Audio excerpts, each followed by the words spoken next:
Join Forum IS Academy, trusted by hundreds of toppers, including IS Rank 1 Shruti Sharma.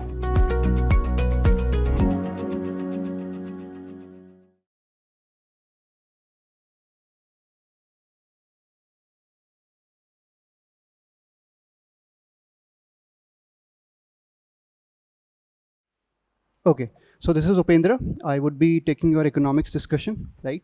3 discussion with respect to economics test. So I think we are all writing still now. Yeah, so can I start the discussion? Sure.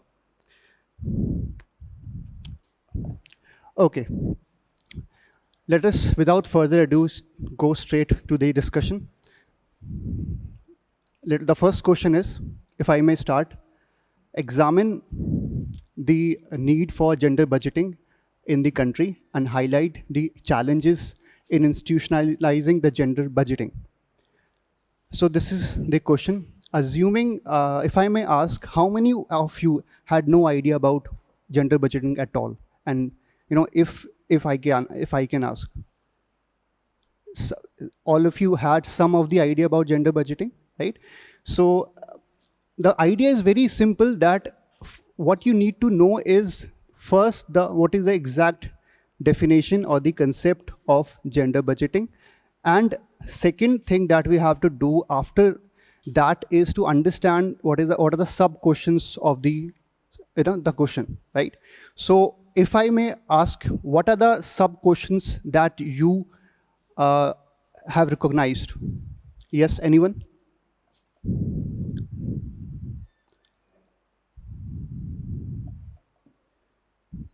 Anyone in terms of sub questions?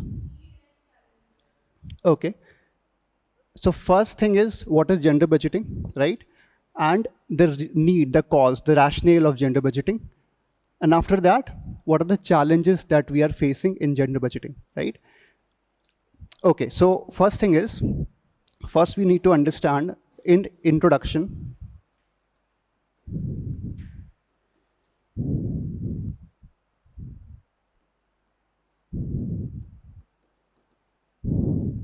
the definition of it.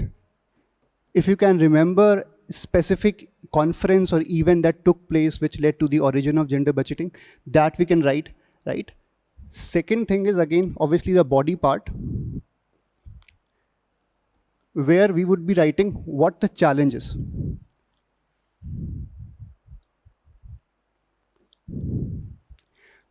But the challenge is asked. What is not asked are the suggestions or the way forward. We still have to write that. So that is also a part of your sub-questions, right? So please do not just write what is exactly asked.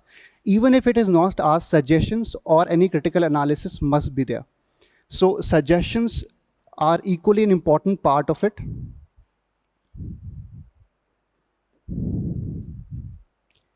Right? Or we can say way forward. And finally, the conclusion. So this is how you would attempt this question. Now, coming back to the definition of what is the definition that you wrote with respect to gender budgeting, or any part. What did you write in introduction with respect to gender budgeting? Anyone?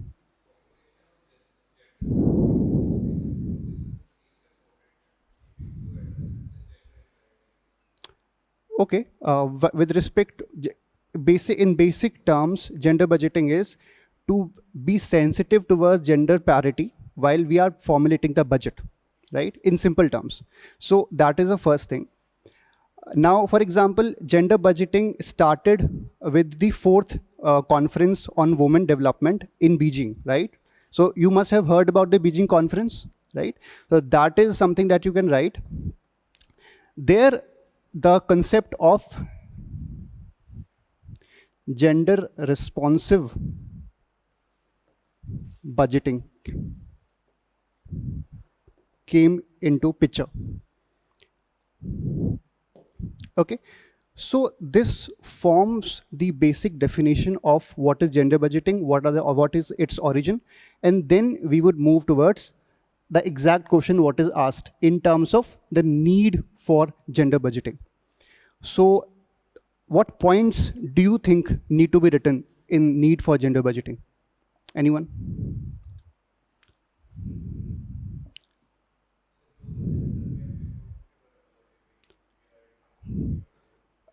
Yes, the thing is, see, the reports, the committees, right? These are value addition part, right? So it is important if you can write it as a value addition in bracket, it should not be the main point, right? It can be used to substantiate your point, but I hope you're getting the point, right? So need for gender budgeting is, first of all, we start with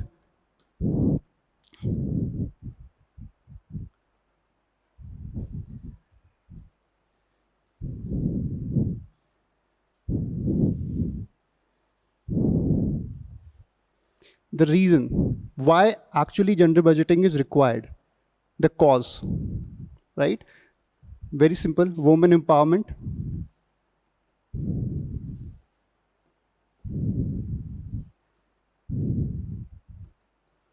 the equity aspect,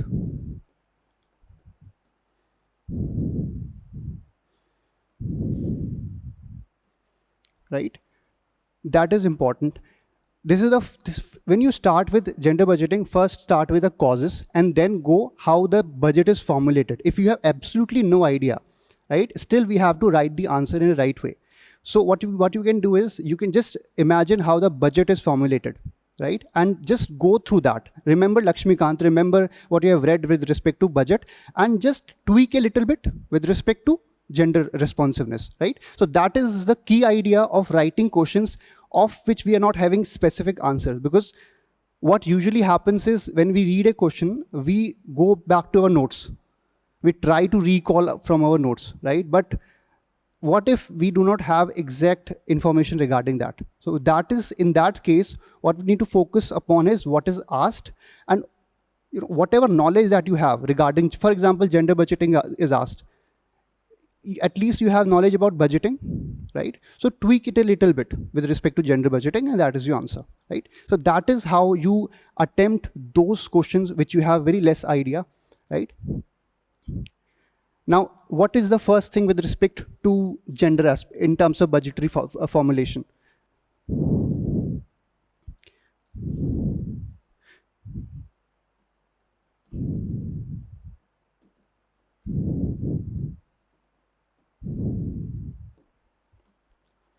The basic purpose of budget is financial allocation, right? So tweak it a little bit in terms of financial allocation for women-related schemes, right? Women-related aspects. That is the first thing. Now go to the process further. What happens when we pass the budget? There are committees, right? We have MPs who discuss those budgets. So with that, participation comes, right? In terms of formulation of budget. So here comes the participation. Of whom? Of women representatives, right? This is the part. Now, once the budget formulation is discussed, what is the next step? What happens after discussion? Anyone? What you have written? Yes? Sorry?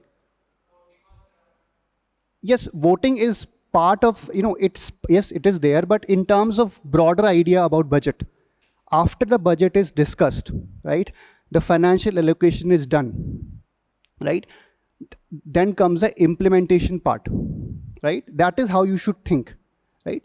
So, for example, in implementation,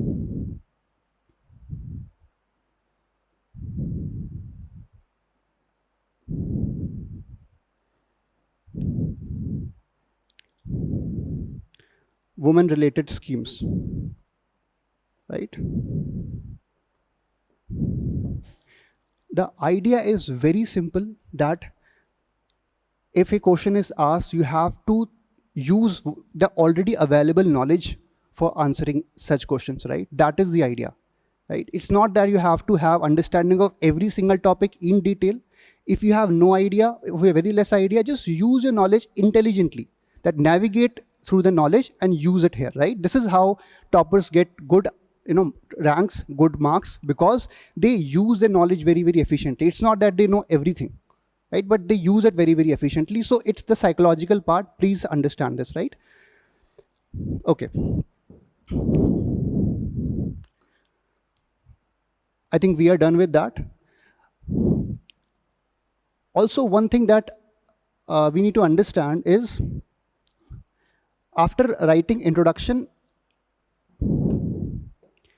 and before the reasons, if you have idea about what is a specific meaning of gender budgeting with respect to India, we have discussed with respect to the world. In terms of India, what is a specific aspect? So if you can get this, if you know this, that's very good. In 2005 to 6 financial year, right? The concept of gender budgeting started in India, and we have two aspects in gender budgeting here.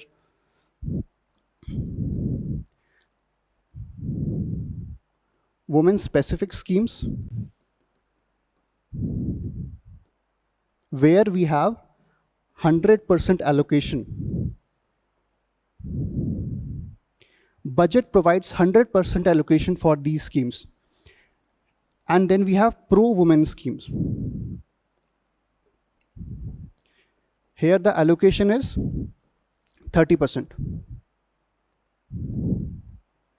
Just like centrally sector scheme and centrally sponsored scheme, central sector scheme 100%, central sponsor scheme not 100%, state and center both collaborate. Similarly, women specific scheme 100% allocation, pro-women scheme which are not women specific but women aspect is more important there. So we have 30% of allocation. So this is the basic definition of it, right?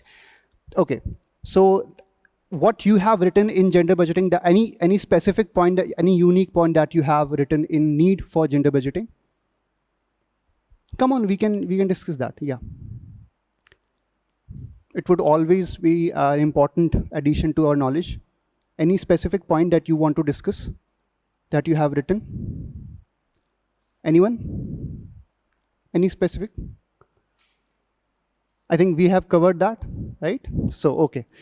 Yeah, so we have covered the need part. Now the second aspect of the question is the challenges in the institution, right?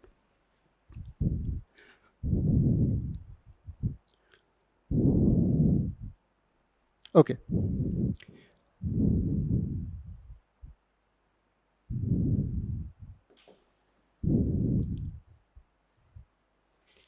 We would be discussing the challenges with respect to specific challenges with respect to this scheme, but again, any challenge that you have written, anything, very good. Yes, this is one of the challenges. So if you look at it very carefully, right, what he has said, it's not that it is specific to women. He has used, that the general challenge that we have, and you must have used that general challenge and you have used this in this scheme.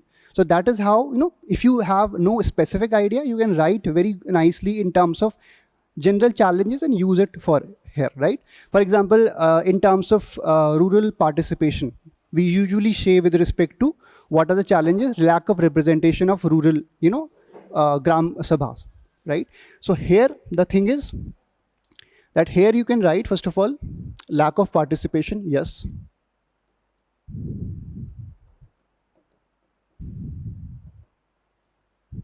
Now let us come to the specifics of it.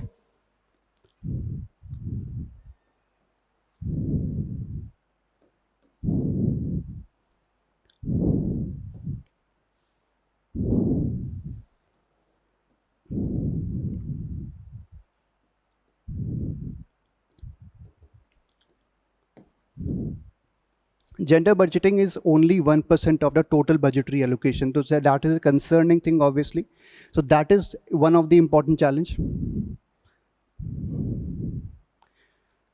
Third important challenge is, yes, we have schemes, we have allocated finance to that, but the problem is that finance is not being used.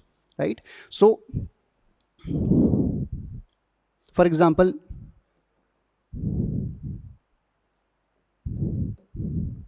the Nirbhaya scheme, right? Just to give a data, 89% of the allocation to states is unutilized, right? So that is one of the reasons that there is no focus on using that very crucial allocation for women security, right? So that is one of the issue. Apart from that,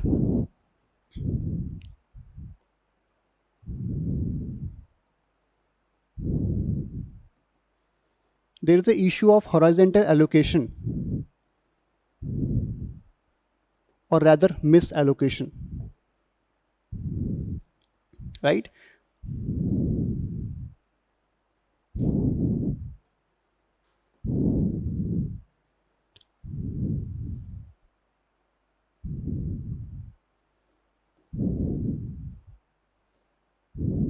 The allocation for pro-women scheme, which has both the, it is not specific to the woman, that allocation is more. For example, like Pradhan Mantri Awas Yojana, right? The rural Awas Yojana, for example, majority of the gender allocated budget is going to that scheme, but it is not women specific, right?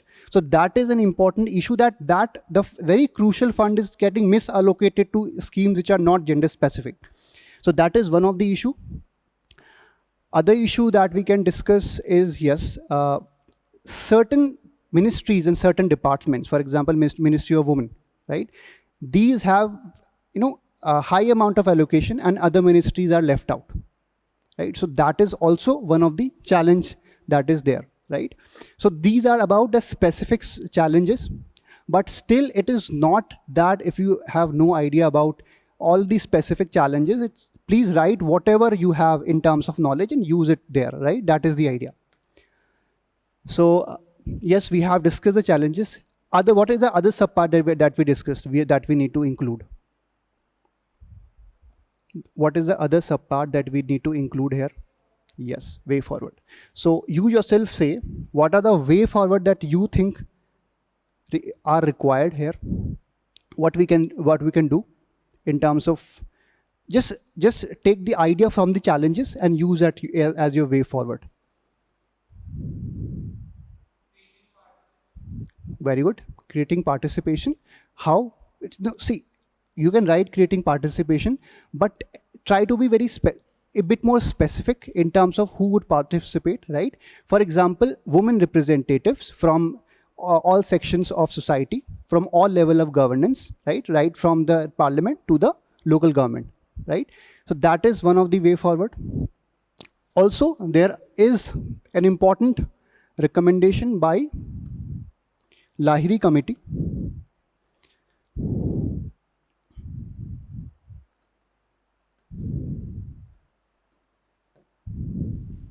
and that is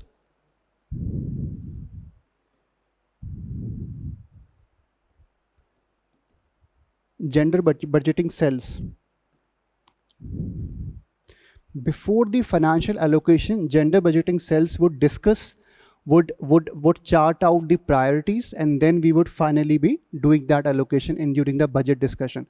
So that covers the question, how this question is framed. You please understand that that is how you have to write the question in terms of what is gender budgeting, what are the definition, global aspect, Indian aspect, and then what we have to do is the need for it, the cause for it, right? And then the challenges, and finally the way forward.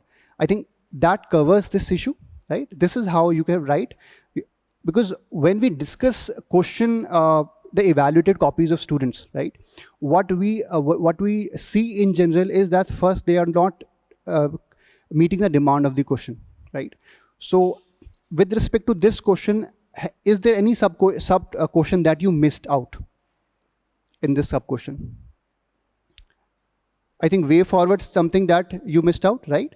So that is the idea. We see this very it's very general. We see this in most of the copies that students are either elaborating it too much or just writing what is asked, right?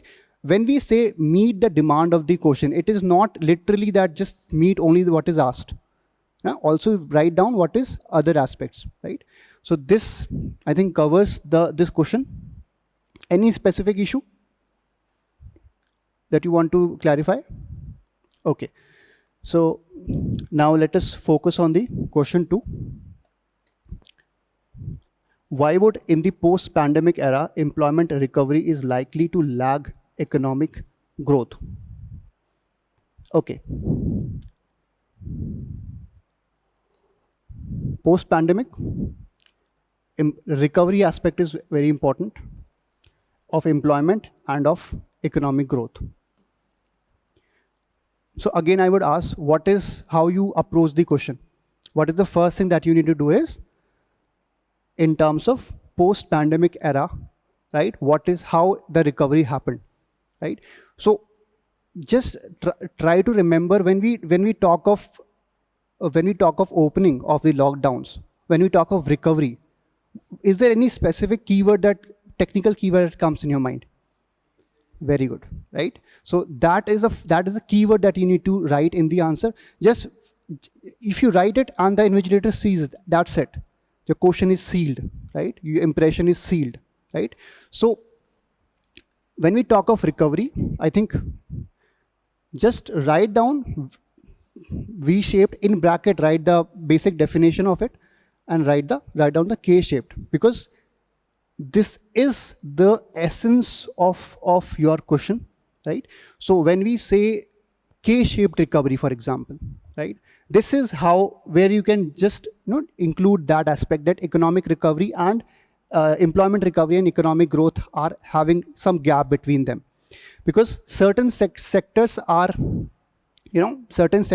improving in terms of recovery, but certain sectors are not.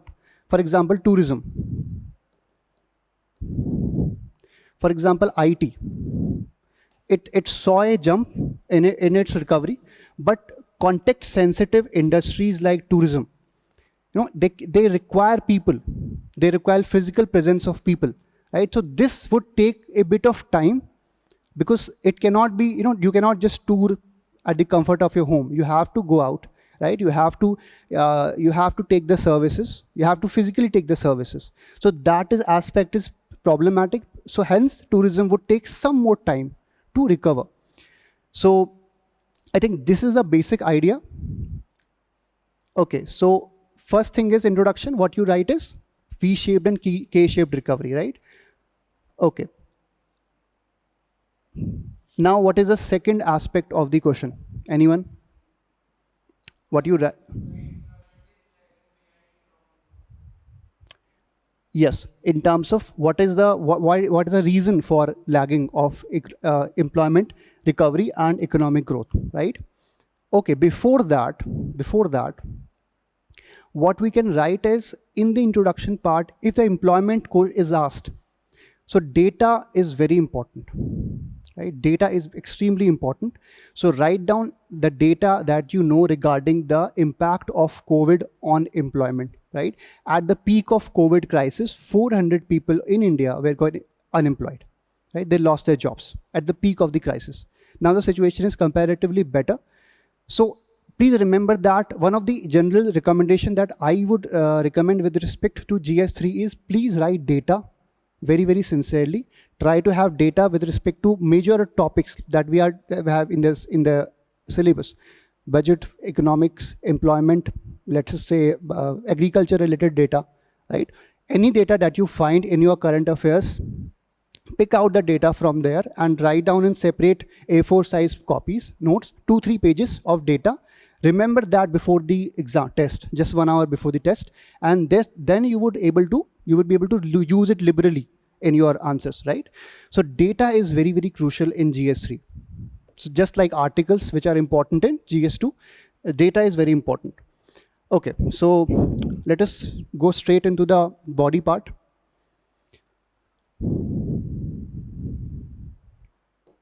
Is the pace right? I think pace is right, not too fast, right? Okay. Okay. So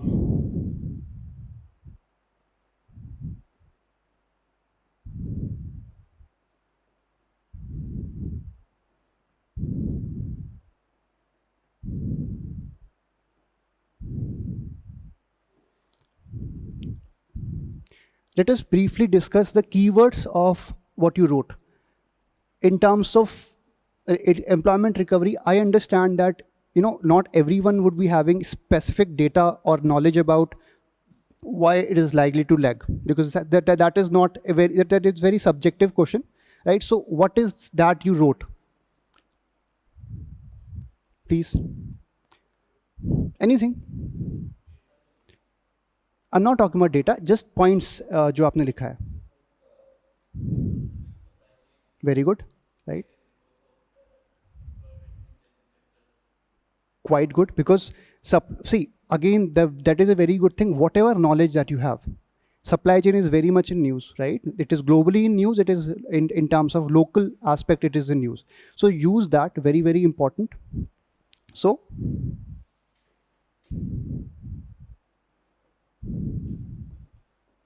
supply chain disruption.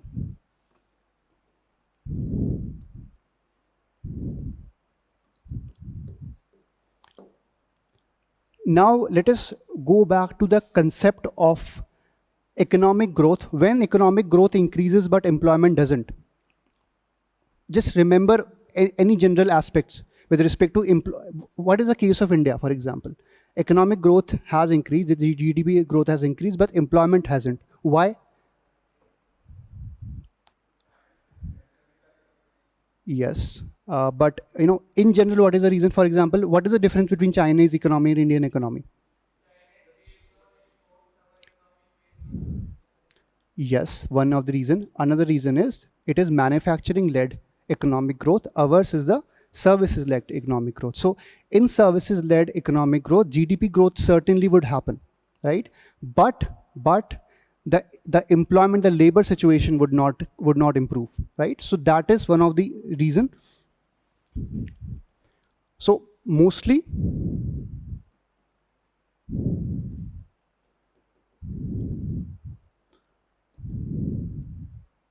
service-oriented economic growth.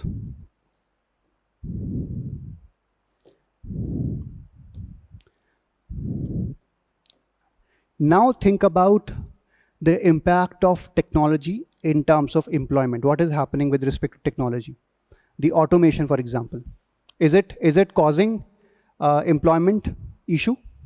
Certainly it is causing, but it is good for economy, right? Because it is increasing the economic growth. Automation, for example, in US, we think that majority of employment loss in US is because of the Chinese, the trade war between China and US. But the real reason is the automation. Artificial intelligence, for example, robotics, for example, majority of industries are going for automation. And after COVID, see, the industry has seen that due to COVID, what happened is the physical labor was not there for them. So they have now more incentive to go to the automation, because automation, certainly it would not be impacted. Physical labor, you have to depend on that physical labor, you have to depend on the availability of it, you have to depend upon, in terms of labor laws, in terms of salaries, in terms of there are many things. Automation, you have your robotics in your industry and it would do the work for you. So use it in terms of whatever knowledge that you have, again I'm saying, right? Okay, so automation is there.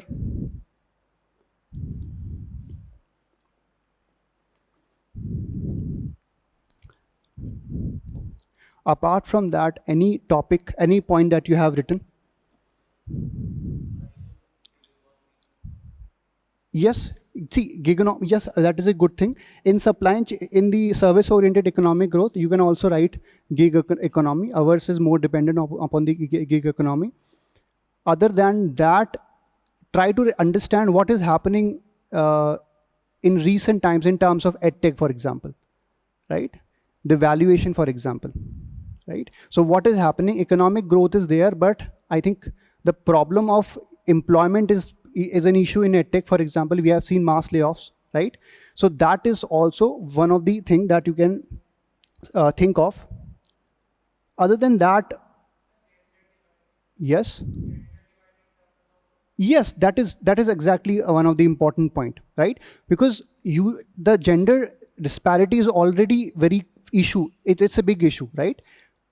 And the women who have lost their jobs during COVID, very few of them are likely to re-enter, right? So that is a big issue that you have to understand. So again, I'm very much focusing on this aspect, that please you focus on the analysis when you're writing your answer. Focus on the dimension of it, whatever dimension that you already know, and tweak it a little bit for your answer. I hope I'm very clear with that, right? How you have to understand the user dimensions. So woman aspect is there. You can be slightly more technical in terms of,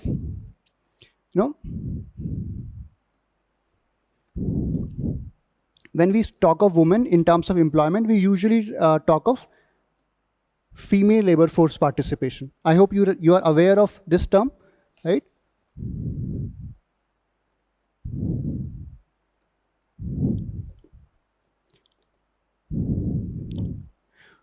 So one thing that I would wish you to take from our discussion is not the content part. It is there. Content is there. You would have to remember it and you have to write it.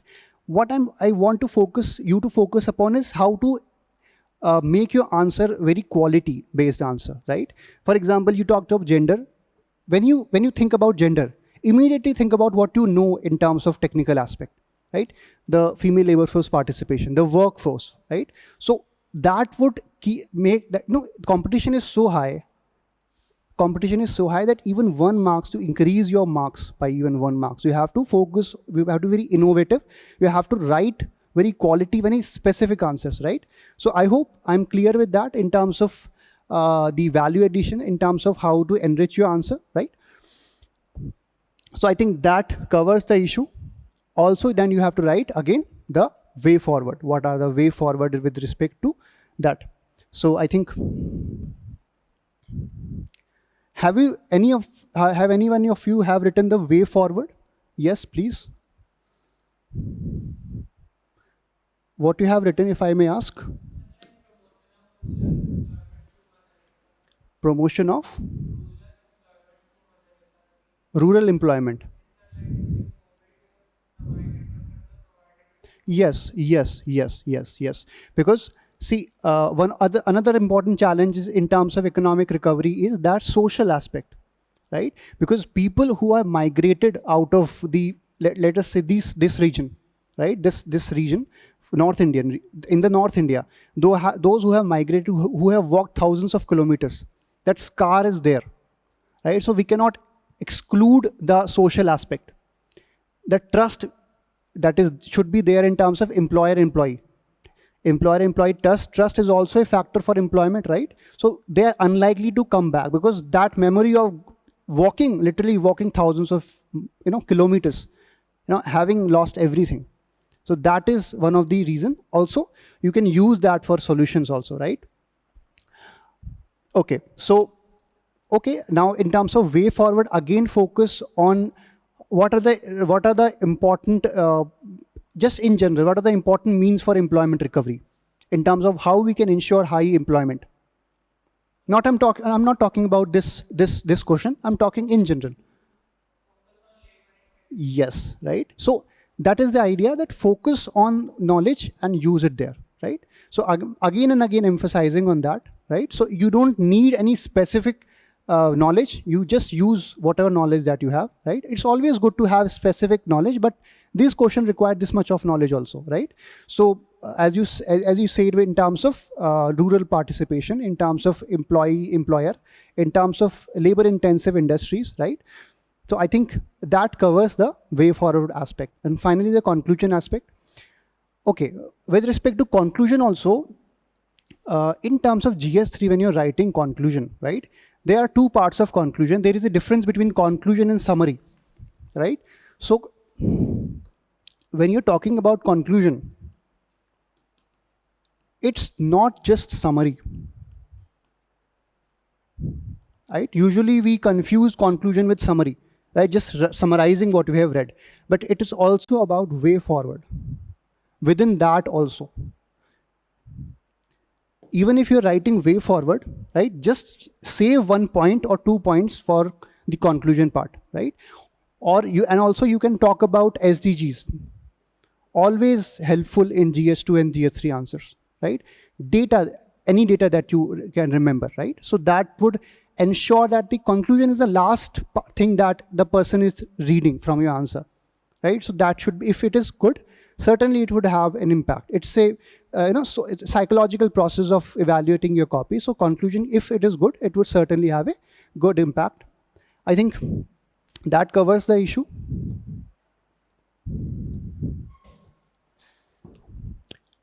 So I think that covers the second question second, right? Okay. Examine the initiatives and achievements of Niti Aayog in transforming India's development. So again, I would ask, what are the specific sub-questions within this question?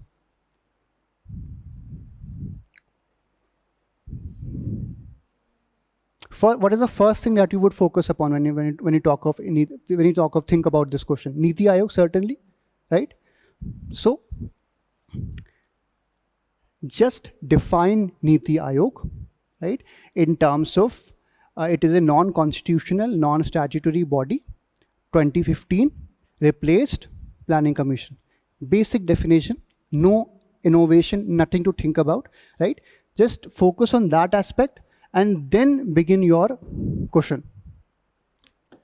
Okay, so initiatives and achievements is one part of the question, right? Also, again, it is written examine.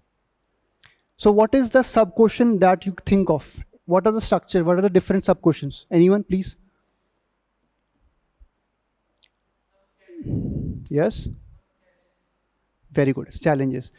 I'm talking about Niti Aayog. Examine is there. So you have to not just write the schemes, the achievement, but also examine what are the issues in those schemes, right? So I hope I'm clear with that. So we have discussed the introduction aspect in terms of writing Niti Aayog. What is the definition? What is Niti Aayog in general, right? And also, what are the important keywords with respect to Niti Aayog? Cooperative federalism is an important keyword, right? Decentralized planning is an important keyword, right? So that, please understand, when you're writing that, cooperative federalism has to be there in your answer, right? So that is very essential part. Okay. Now, examining the initiatives, I would just write down the important aspect that you have to understand. First of all, with respect to digital ecosystem, I think we all agree that Niti Aayog is very much instrumental in increasing the digital ecosystem in terms of BHIM, in terms of UPI. So please write that. Again, when we talk of initiatives and achievements, right? So it would be better if we have some structure in terms of digital ecosystem, then write the schemes. Instead of doing that, please do not write just the schemes there. Have some structure that I'm talking about digital aspect, I'm talking about health aspect, right? I'm talking about women-related aspect, right? Then write your schemes. I think that gives a very clear picture to the examiner. So we are discussing not just content, I would again say, but how to approach it, right? So digital aspect is there. Also with respect to various indices. For example, SDG India Index.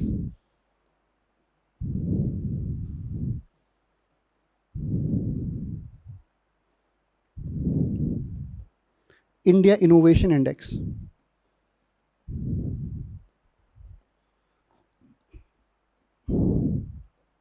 So what Niti Aayog did is that it borrowed the idea from international, for example, SDG index, and it used that to have an index for various states. So that is something that only Niti Aayog can do. So that is one of the achievements here, right? With respect to innovation, you can write.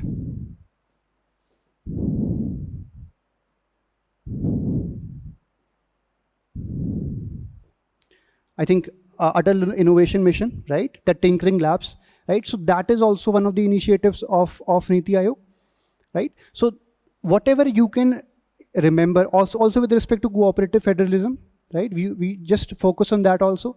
So this covers the initiative. You can also write other initiative if you have time.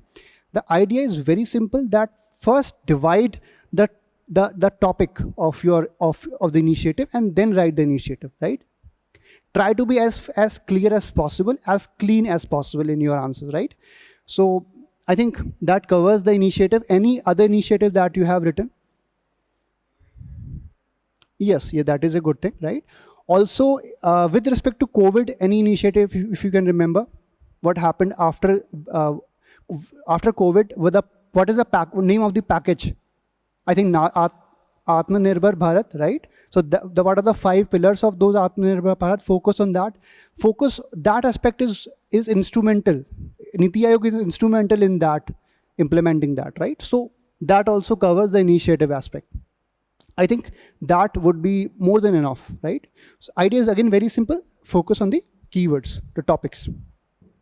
Now that we have discussed the initiative aspect, what is the other thing that we discussed? The challenges, I think, right? Any challenges that you wrote? Yes, implementation is a challenge, but I think if you can remember, if you can write specific challenges first or specific issues in terms of Niti Aayog, then we can move on to the next part, right? For example, just remember the federal tensions. Think about West Bengal. Think about GST related tension. Kerala speaking of going to Supreme Court for GST compensation, that was not, I think you are aware of that, right? So that is one of the issue of Niti Aayog. It failed to achieve that. So remember the major issues that happened in recent times and try to link with that. That is the first thing. Second thing, COVID crisis, the deadly second wave, inability to predict it, inability to prepare it beforehand, right? So that is also one of the reasons. I'm not saying anything new, right? It is there. All you have to do is pick out the knowledge and write it there, right? Toppers do nothing else. Just they do it and they do it nicely, right? So, okay, so COVID is done. What are the disastrous policies that we had in recent years? Demonetization. Congress, the opposition, for example, blames government for 2 aspects with respect to policy making. What is first is demonetization and flawed implementation of GST, right? So that is for the 4th reason. So Niti Aayog was instrumental in that. Nobody would you find what are the problems of Niti Aayog in terms of policy making. You just have to understand what are the problems and then you have to write it there, right? So I think that covers how you should approach the challenges part. Okay, so what is left? I think way forward is left that you can write in terms of, again, cooperative federalism. Yes. Yes. Yes, that is also, again, that is also one of the important differences between Niti Aayog and Planning Commission, that it doesn't have that financial power. It is just a advisory body, right? It is not having that power because Niti Aayog had Planning Commission had a very important power that it can force the states in terms of financial incentives. That if you do this, we would give you the incentive financially, right? So that is not there. It is just an advisory body, right? So that is also one of the reason. I think with respect to Niti Aayog, I think the coordination mechanism between states, and we have discussed that already, right? So that is how we have to do this. Challenges are not asked, but we have to write it, and then we also have to write way forward if we have time, and finally the conclusion. I think that covers the structure of the question. Any issue with that? Right? I think we understand how we should approach this question. Okay, so how many of you have written all the aspects that we discussed? The challenge, including the challenges aspect, way forward aspect, right? So I think that is very important. Please focus on that. Also the technical aspect. Please focus on more technical, more knowledge, more technical knowledge that gives a very good impression to the examiner. So the idea is that it is a subjective paper, right? It is not an objective paper. I hope you agree with that. So there is nothing like this answer is right or this answer is wrong. It is always this answer is better and this answer is more better. So that is the level of comparison that was going to happen in the mains examination. So you have to better yourself, make your answer more better, right? So it's that part, that aspect. Okay, then question 4. Highlight the reasons for high inflation in the country, why there is divergence in WPI and CPI inflation.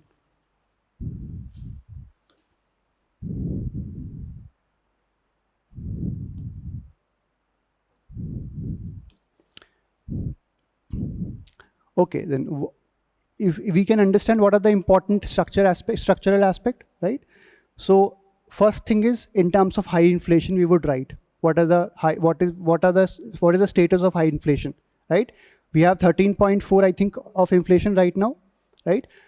In the March last year, we had 7.8% inflation. I'm talking about WPI, right? And then we have CPI inflation around 7.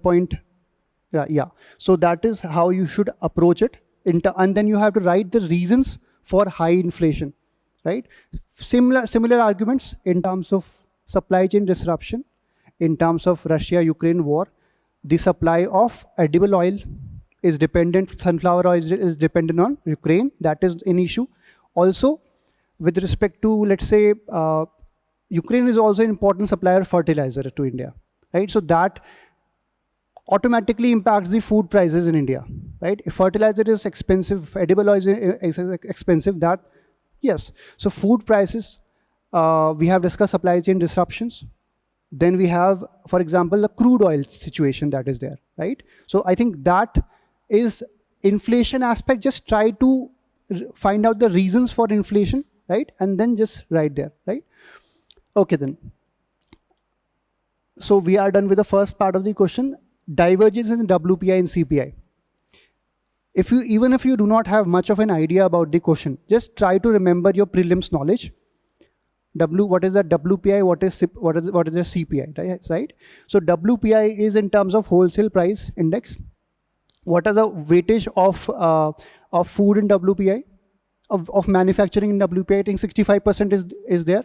I think primary articles 20%, and I think of fuel 15%, right? So that is the weightage aspect. Weightage aspect is important. And in the CPI, the food has 45% of the weightage, right? So certainly if the weightage is different, the impact would be different, right? So first reason is in terms of what are the weightage aspect.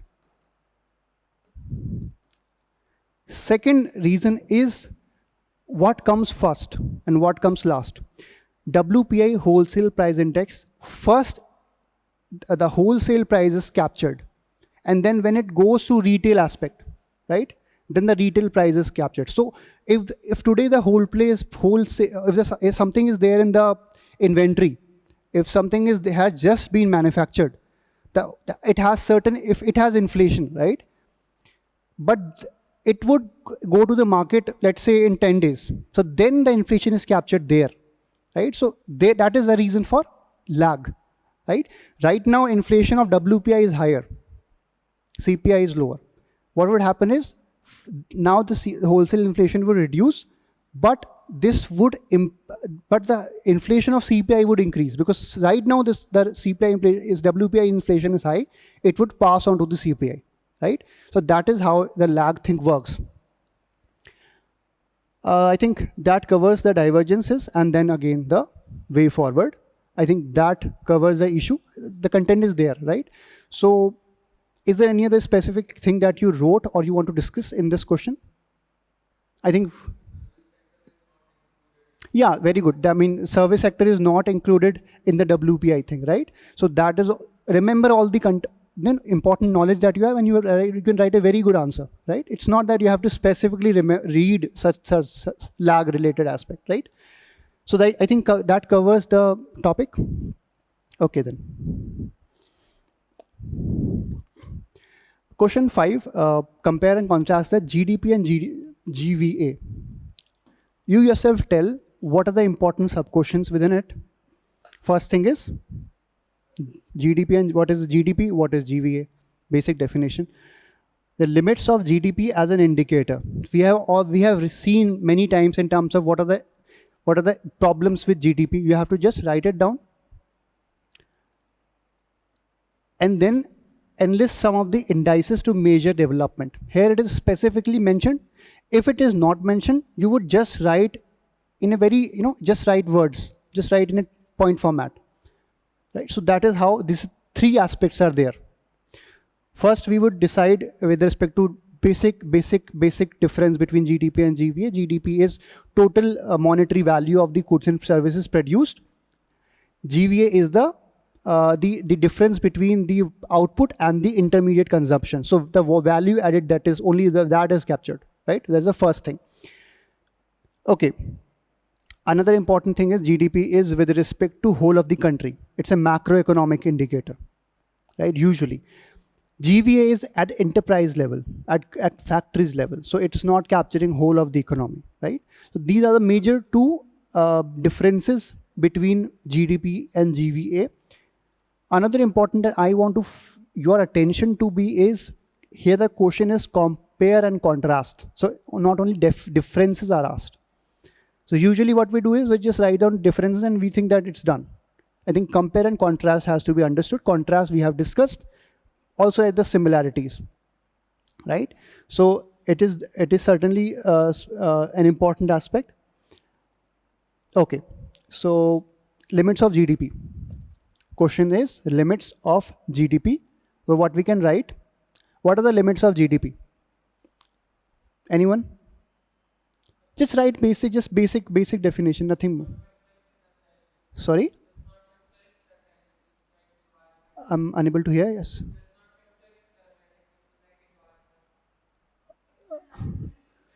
Yes, externalities, right? So that is an issue. So and another important, just remember what are the compositions, what are the GDP focus on the monetary aspect only, right? It is focusing on the monetary aspect. It is not focusing on the social aspect also. As he rightly mentioned, climate externalities are not focused upon, right? So these are the important limitations of GDP. I think we are clear with that, right? So that comes, then the limitations of GDP is there. In economic performance, you have to write economic performance and then you have to write social progress. जितना आप structure बनाएंगे, उतने आपके answers में marks increase होंगे. That is the idea, right? It doesn't focus on women empowerment, right? It doesn't focus on inequality. GDP doesn't focus on inequality, right? The GDP as a whole of the nation is captured, but because certain states must be having less amount of equality. We have northeastern states, regional disparities there. So when the West says that India is developing, India is growing, that is the right thing. It is growing, it is developing. But within India, which areas? Maharashtra is growing faster, Gujarat is going much faster. The states like Chhattisgarh, Jharkhand are not growing faster. The state like Northeast are not growing faster. I think we are aware with that. Okay, so that covers the limitations, and then we have enlist some other indices to measure development. I would ask you, what is the one indicator that you hear about when we talk of replacing GDP with? Bhutan, for example. Gross national happiness, right? Gross happiness index. So what are the pillars of those gross happiness index? Certainly socio-economic development is there, right? But good governance is also an important factor. Climate is an important factor, and cultural preservation is an important factor. So when you're writing indices, make a hub and spoke model. These are the 4 pillars of the gross national happiness index, right?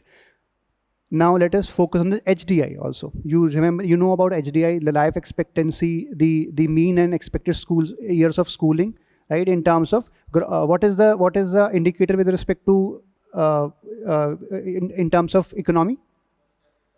Per capita gross national, that is a gross national product, GNP per capita, right? So that is the thing. Now, another important extra information is there is another index, genuine progress index. Please write it down, genuine progress index. It is an important index with respect to GDP alternative, I hope, right? So as he rightly pointed out, the climate externalities, right? It focuses on that. GDP doesn't include the negative externalities, but just GPI includes cost of war.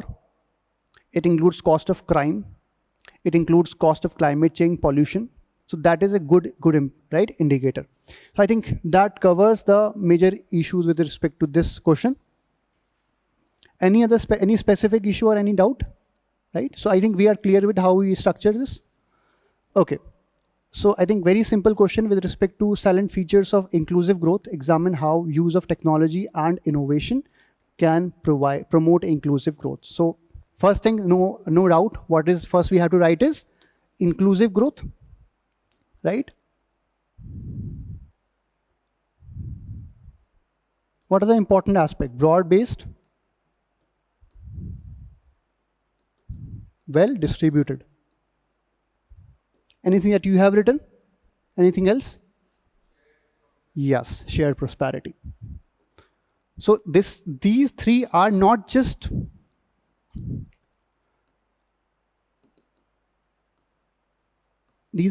in general terms, these are specific terms, right? So if you write this, it would be good, right? And when it comes to India, I think we remember 12th five-year plan. Inclusive growth, faster and inclusive growth was one of the motto of the important motto of 12th five-year plan. It included, if you can remember, you can write down, for example, just like that, you can write down. The idea was faster, inclusive and sustainable growth of 12th five-year plan. So focus was on poverty alleviation, women. This is the way you can write. It is not directly asked. So what we can do is you can make a hub and spoke and quickly write down the points.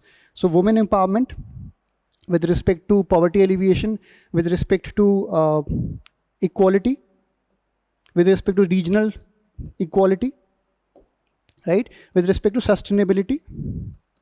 So these with respect to financial inclusion. Once you are done with that, then we go to the main demand of the question. Examine how use of technology and innovation can promote inclusive growth. Again, the question is very broad. You can write down from whatever you know, right? So if I may ask in terms of what you have written, in terms of inclusive technology, use of technology, anything that comes in your mind? Yes, sir. Yeah. Anything that you have written, how technology can be used? Healthcare. Yeah. Very good. Data collection. Evidence-based policy making. What you're talking about is evidence-based policy making. This is a term, this is a technical term. So what we do is we use the data and then we predict what is the outcome, and then we make our policies very specific to that, right? So that saves our time and energy. I think we have to focus, when you're talking about technology and innovation, just remember the development that are happening around you. Artificial intelligence, machine learning, right? We in terms of see again evidence-based policy making. These are the important innovation. Also, financial inclusion is an important part, right? Talk about Jan Dhan Yojana, right? It's just in bracket the important aspects. Inclusive growth, women empowerment is an important part of inclusive growth. So ensuring skill development, because with the technology, women can focus on very growing areas of development, right? In terms of skill, for example, specific skills which are more cerebral, which are more intellectual, right, than physical, right? So that way, women empowerment can be happened. So I think that covers the issue. Another important exam is there, right? So what we have to write is challenges. How artificial intelligence can backfire. For when we talk of critical aspects of artificial intelligence is, it is labor cutting technology, right? The front desk employment, right? That completely cuts, it completely absorbs that, right? So labor cutting, it's a labor cutting technology. Okay, so another this is one of the important aspect. Privacy, I think privacy issues are there, right? Cyber security issues are there, right? So I think that covers the thing. And if you can take, right, one important thing is, it is applicable to many, not just this question, in many technological related issues, challenges, right? So winner takes all. That is, those countries which are at the forefront of this technological expertise, China, India, US, they would hold control of artificial intelligence, they would hold control of data. So data is a new oil. They would hold control of this technology. What about the other countries? It would be like a, digital colonization, right? So winner takes all is, only certain countries would develop, other would suffer, right? So that is also you have to examine how it would impact challenges, right? Way forward, anything that you can write in terms of way forward, right? I think this covers the dimensions of it, right? Any specific issue? Yes, very important challenge, digital divide, right? The digital literacy aspect. So again, the thing is, try to just analyze the question very, very carefully. Because even if you know the content, but you fail to analyze the question, then you would not write it, right? So please understand that dividing the question and analyzing is very, very important. It gives you an idea what to write. Otherwise, there is a complaint with students, sir, question पढ़ते हैं blank हो जाता है. I think that is, वो problem का solution is कि you did not just read question as a monolith. Question को as a monolith मत पढ़िए. Try to divide it. Automatically dimensions अपने आप आपके सामने आ जाएंगे. I think that covers, right? Okay. So now we have to the last question. This is a bit of technical question. I think, yeah. Outcome monitoring framework. Any of you any idea about this?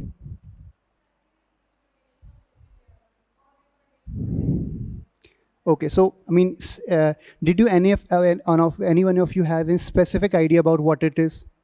In terms of, have you read it somewhere? Yeah, that is one of the interpretation. So certain questions are there, right, which you have absolutely no idea about.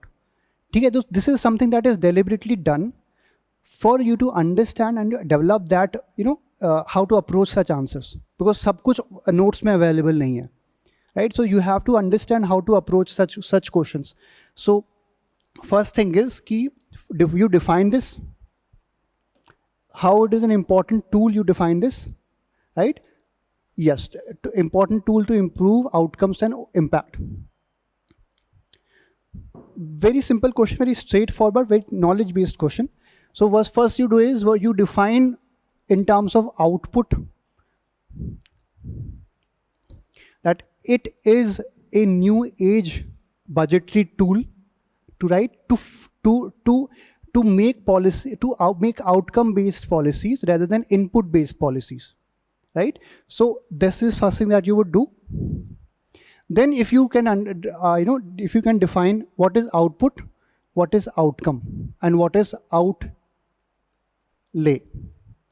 Outlay is input, the financial, the financial aspect, the money that we are providing, right?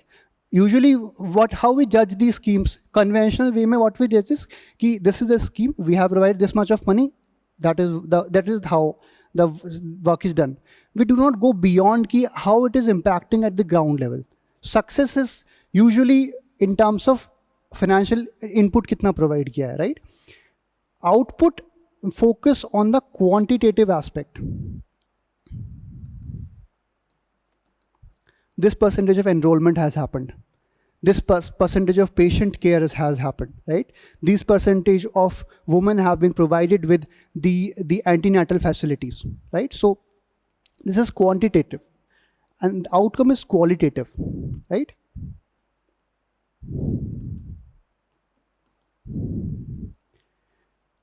Quantitative is enrollment. Qualitative is the learning outcome, right? Essay report. What is the learning outcome? So I hope we agree with the differences, the basic definition of it. Okay. So now coming to the sorry, coming to the OOMF. With respect to this is the Niti Aayog tool, right? So Niti Aayog is instrumental in developing this tool, and it is now trying to implement its tool through its data monitoring and evaluation office, right? So now how it is an important tool.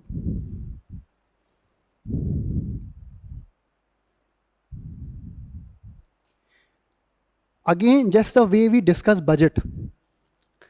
What we discuss gradually. Similarly here, gradually discuss in policy wise. First, what is the first thing? First thing is financial allocation, right? First thing is, even before financial allocation, what is the first thing? When we make a policy about women, for example, we at least go there and ask what is your problem, right? So that is the first thing, that we are focused on the getting a discussion done. First thing is that. Then it goes to financial allocation. Again, after discussion, right? After that, what is another next step that you can think of? Yes? Yes, I mean, committees is there, right? Yes, that is one of the important aspect. Another important aspect is yes, in terms of discussion, in terms of what are the leakages and what are the implementation challenges. We just not leave it ki you do the implementation, that our work is done. We actually go to the ground and we implement this, and we understand what are the issue. For example, PDS, right? PDS, for example, what are the leakages? We go back and understand that, right? So that is also part of that. I mean, till the very end, we have to be present there. If we have got the desired result, then only we can say that our policy has worked. Okay? This is the basic difference. Uske baad, once the policy is implemented, right? What are the results? We analyze those results, right? We analyze data. We discuss with the participants. We discuss the beneficiaries. We get their recommendation, get their feedback, get their grievances, right?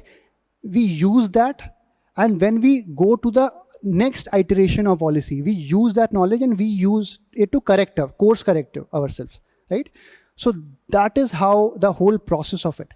Even if you just have basic idea that outcome-oriented budget, this outcome monitoring framework is with respect to outcome budgeting. Itna pata hai just agar aapko, right?